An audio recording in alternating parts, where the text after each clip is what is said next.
Bueno, muy buenos días. Hoy vamos a compartir un poco de lo que es el manejo clínico del paciente con dengue y bueno, una experiencia de un caso clínico que esperemos sea de mucha utilidad, ¿no? Bueno, quien les habla, soy el doctor Henry Mamani, médico de planta del Hospital Municipal, y bueno, estamos hoy para compartir un poco del manejo clínico de los casos que nos ha llegado, y en este caso hemos podido escoger un caso y esperemos que sea pues de utilidad para todo el personal médico, ¿no? Entonces, lo importante es primero tener en claro una definición del concepto de caso sospechoso de dengue, ¿no? Y en este caso debemos indicar que es toda persona que vive o haya viajado en los últimos 14 días a una zona de transmisión de dengue y que presente fiebre aguda normalmente de 2 a 7 días y 2 o más de las siguientes manifestaciones clínicas, ¿no? Es decir, náuseas, fiebre, mialgia, cefalea, puede haber petequias y un dato muy importante que es la leucopenia en lo que son los análisis laboratoriales, ¿no? También debemos entender claramente la fase de evolución de la enfermedad. Esta enfermedad dura 10 días, ¿sí? Y marcar con precisión el día de inicio de la fiebre, ¿no? Que sería el día 1. Luego, el comportamiento de la temperatura es muy importante. Estos pacientes siempre llegan con temperaturas mayor a 38 hasta 42 grados y es una fiebre característica de inicio súbito, ¿no? Que se presenta en los primeros 3 a 4 días y luego va cayendo la fiebre, ¿sí? A partir del 4.º día, ¿no? Eso es algo ya que hemos podido evidenciar en los muchos casos que hemos visto, ¿no? También los eventos clínicos potenciales, como cuál es la deshidratación, que también empieza a partir del día 1, y si esto no se corrige, pues puede llegar a un shock por deshidratación, un shock hemorrágico, ¿sí? Entre los días 4, 5 y 6. Eso es algo característico de los eventos clínicos que se manifiestan. Y obviamente ya en la fase de recuperación vamos a ver también lo que son las reabsorciones del líquido, ¿no? Acompañado a daño de órganos, eso también hay que marcar claramente. Los cambios laboratoriales, básicamente vamos a ver esto en lo que es el hematocrito, las plaquetas, ¿no? Podemos ver que el hematocrito a partir del 3.er día, 4.º, hay un aumento producto de la deshidratación y el shock. Pues el hematocrito sufre cambios, ¿no? Y hay una hemoconcentración. Y eso se presenta en el día 4, 5 y 6. Posteriormente va yendo a valores normales. En lo que concierne a las plaquetas, si ustedes se fijan, en la fase febril, las plaquetas se mantienen normales, pero ya a partir del día 4, 5, vamos a ver el descenso de las plaquetas. Y ya en la fase de recuperación comienza también a sus valores normales, ¿no? O sea, es muy importante ver esto para que el médico con precisión pueda solicitar los exámenes complementarios de acuerdo a la fase, ¿no? No es conveniente pedir plaquetas en los primeros días, ¿no? Es decir, en la fase febril, porque no vamos a encontrar cambios. Y la serología viral, como es la IgM-IgG, que la prueba rápida, como es el NC1, que nos va a hacer detectar fácil en los primeros 3 días y en los 4 o 5 días para adelante la IgM-IgG, ¿no? Eso también hay que tener muy claro. Entendiendo estas dos situaciones claras, quiero compartir esta parte que es muy importante relacionar con un caso clínico, ¿no? Tenemos una paciente de 46 años, femenino, ¿no? Dentro de los datos revelantes ha sido procedente de Puerto San Lorenzo, que es procedente de un municipio vecino de la Asunta, ¿no? Y que ingresó el 14 de julio del 2017. 9, ¿sí? ¿Cuáles han sido los motivos de consulta? Alzas térmicas, mialgias, cefalea, artralgia, dolor abdominal y deposiciones líquidas, ¿no? Entonces, si ponemos énfasis en la evolución y en la historia de la enfermedad actual, podemos evidenciar claramente que se trata de un cuadro clínico de más o menos 4 días de evolución, caracterizado por presentar alzas térmicas no cuantificadas de inicio súbito, acompañado de artralgias, mialgias, cefalea, para posterior presentar dolor abdominal de tipo cólico, ¿no? En epigastro y de moderada intensidad, seguido de deposiciones líquidas. Bueno, ha sido tratado ya en el centro de salud de donde fue transferida, con antipiréticos como ser paracetamol, AINES, diclofenaco, ¿no? No hallando mejoría, es transferida a este nosocomio del centro de salud Puerto Rico. Entonces, cabe recalcar que acá ya tenemos gran parte de la información que encaja en el concepto de caso sospechoso, ¿no? Es un paciente que ya está en su 4º día de evolución, ¿sí? Que presenta fiebre, que presenta artralgia, mialgias, y que hay un dato muy importante, que es el dolor abdominal, que es un síntoma de alarma, ¿no? Entonces, ya hasta ahí debemos subrayar aquello y rescatar también de que es muy importante mencionar la medicación, ¿no? Entonces, estamos viendo que este paciente recibió paracetamol y también recibió diclofenaco, ¿no?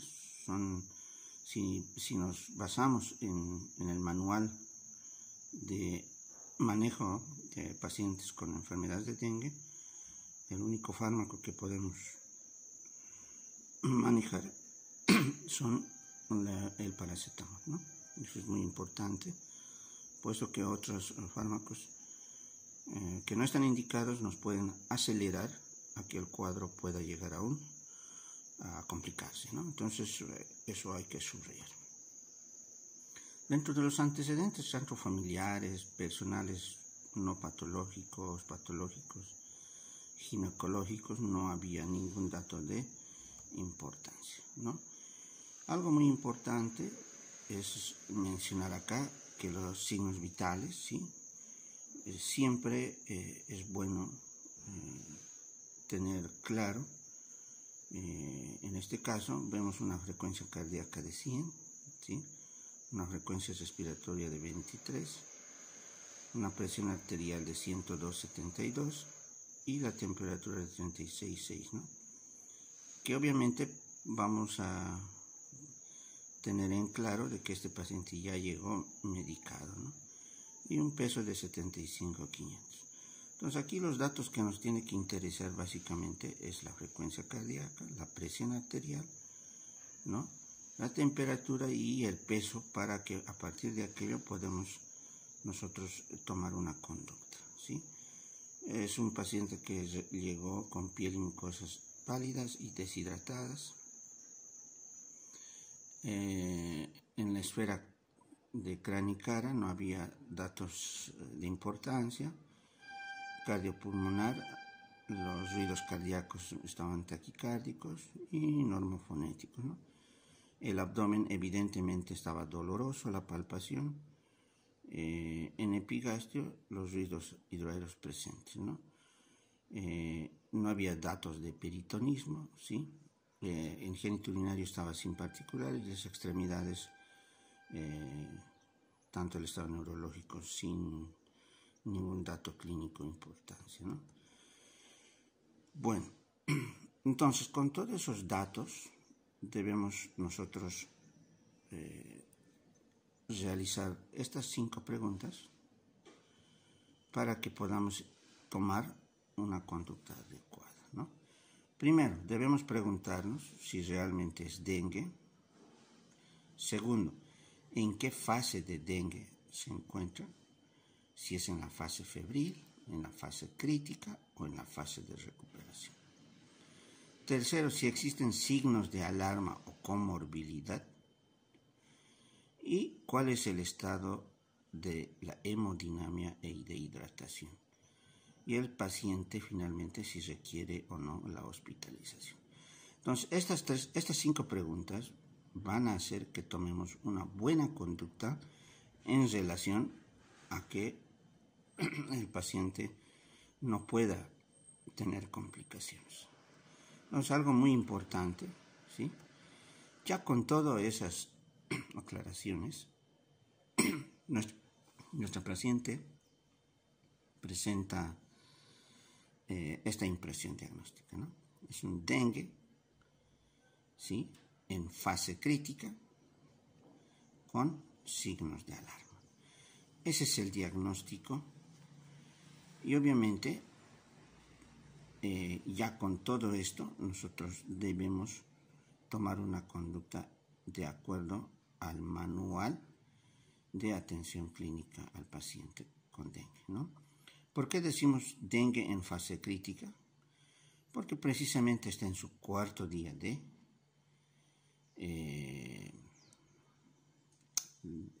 evolución de la enfermedad, ¿sí? ¿Y por qué decimos con signos de alarma? Porque está con un dato clínico muy importante que es el dolor abdominal, ¿no? Que nos indica de que existe ya una fuga de líquido hacia tercer espacio. Entonces, eso es muy importante. A partir de este diagnóstico, ¿sí? Nosotros debemos relacionarlo ya con el manejo. El aporte laboratorial es muy importante. Sin embargo, en primer nivel, debemos ser capaces de diagnosticar solamente con la clínica.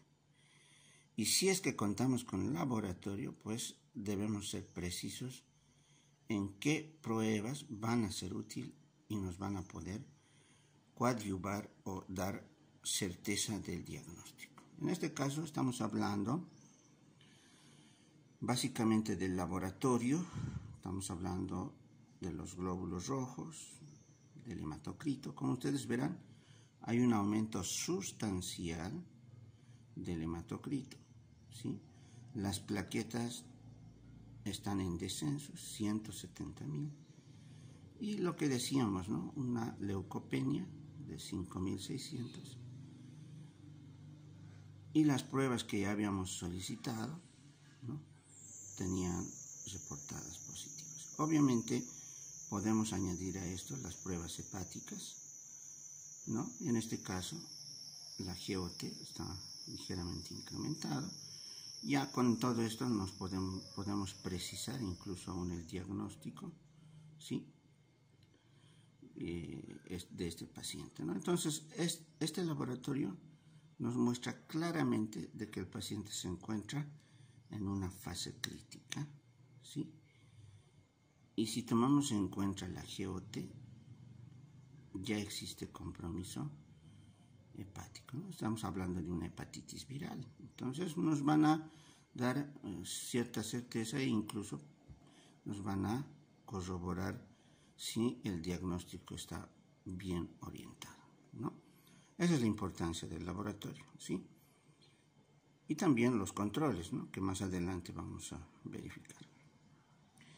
Entonces, con todo esto, tenemos un paciente en fase crítica con signos de alarma, ¿sí?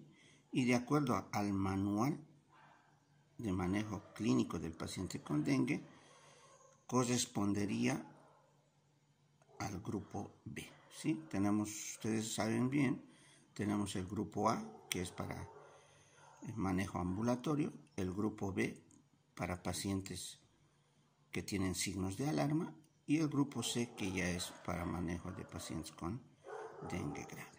Entonces, acá algo muy importante, sí, es que debemos relacionarlo todo lo anterior con los criterios que nos van a orientar a que se debe manejar de acuerdo a este grupo, ¿sí? Entonces, nuestro paciente tenía signos de alarma, como cuáles, dolor abdominal, ¿sí? Eso básicamente. También acá debe incluir el riesgo social, ¿sí?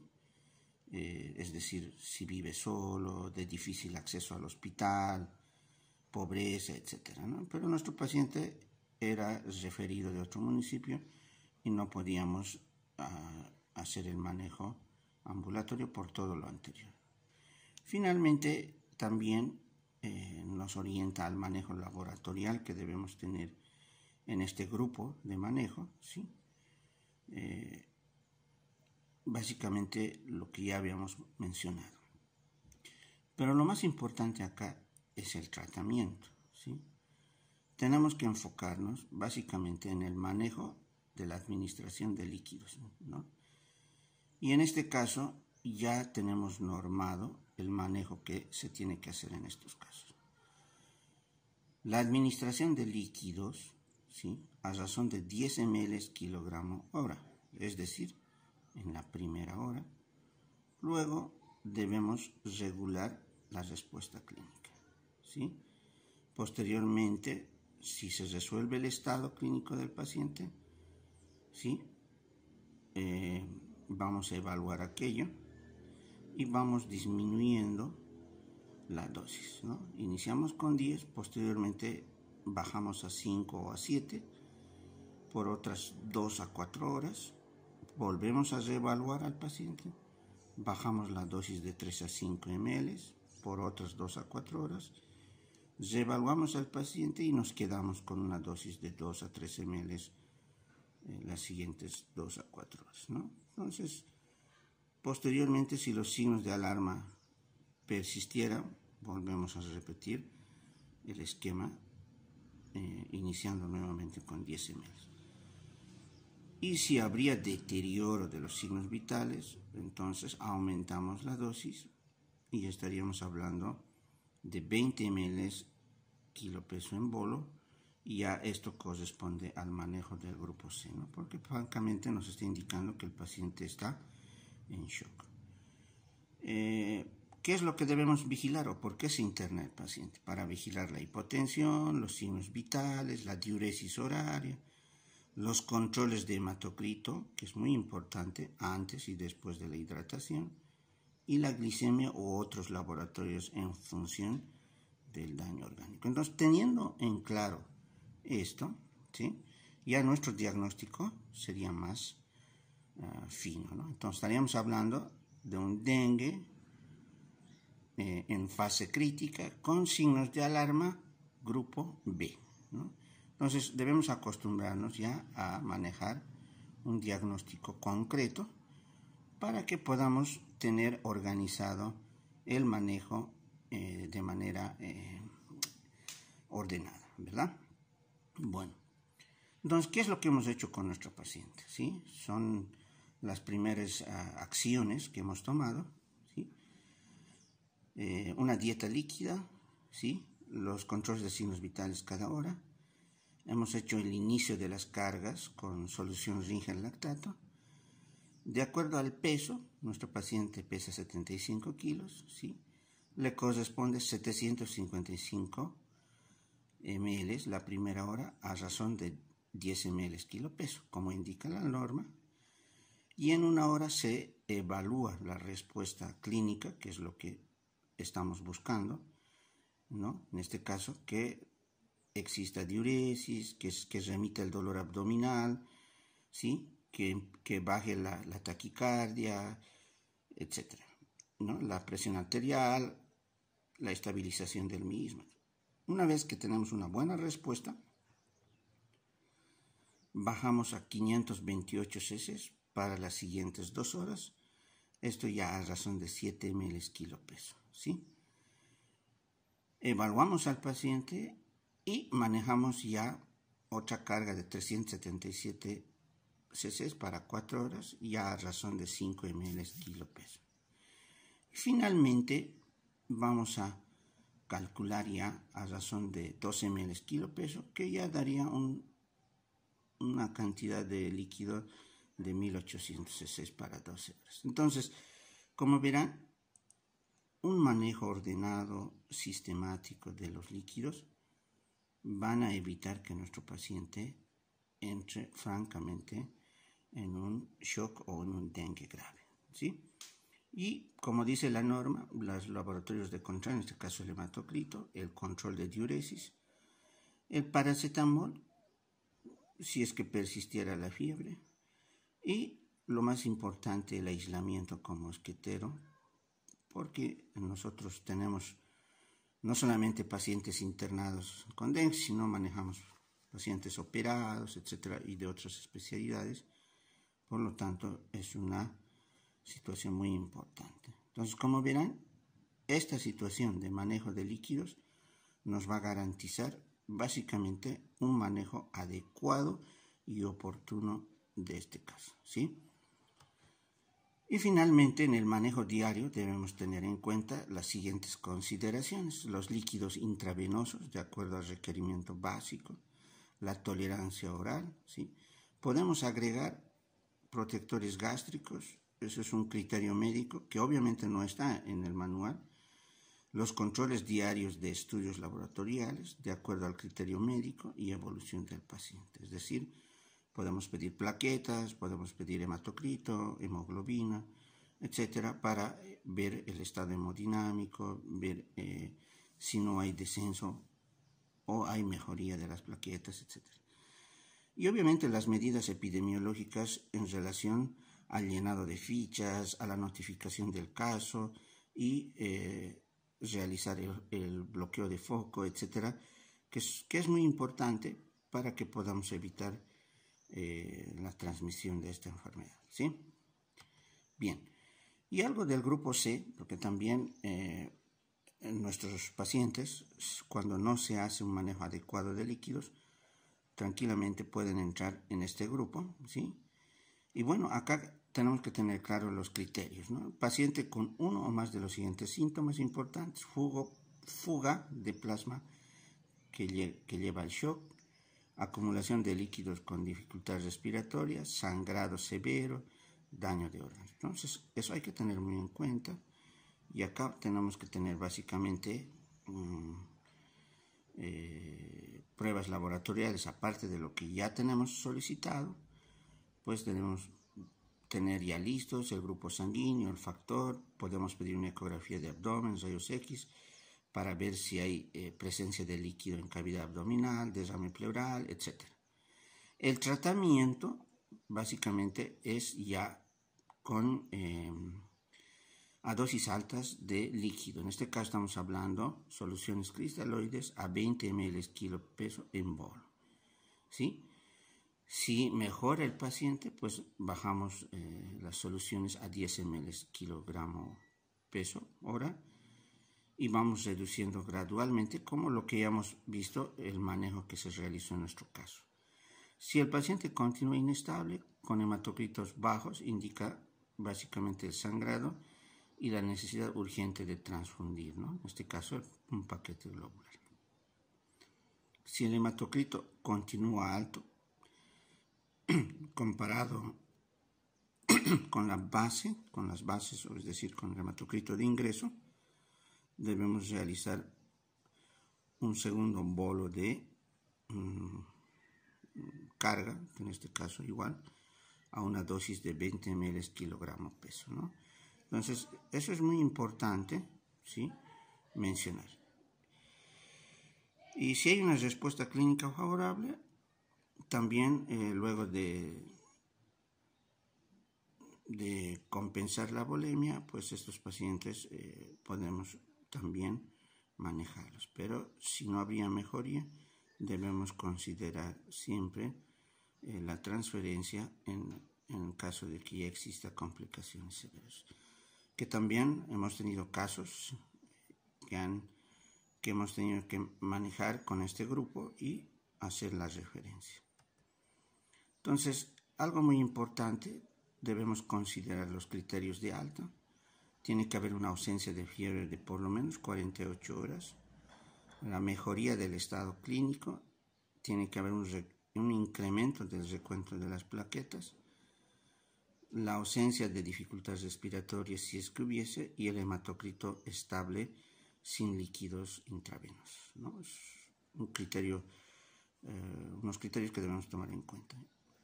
Bueno, el dengue es una enfermedad curable cuando se trata oportunamente, y el éxito radica en la identificación temprana de los signos de alarma y el manejo correcto de los líquidos, ¿no? Se requiere trabajar en equipo y examinar frecuentemente al paciente usando criterios unificados a nivel nacional. Y vuelvo a recalcar, ya todo esto que les he mencionado está escrito en el manual de manejo del paciente con dengue. Entonces, es aplicarlo y compartir siempre este tipo de vivencias para mejorar el manejo en estos casos, ¿no? Esto es una imagen de la última epidemia que tuvimos en Caranavi, que fue prácticamente una situación que nos puso en aprietos para poder realizar el manejo, ¿no?, de estos pacientes. Sin embargo, se hizo la contención y también se pudo aprender bastante. Bueno, muchas gracias. Espero que este video pueda servirles para mejorar el manejo clínico del paciente con dengue.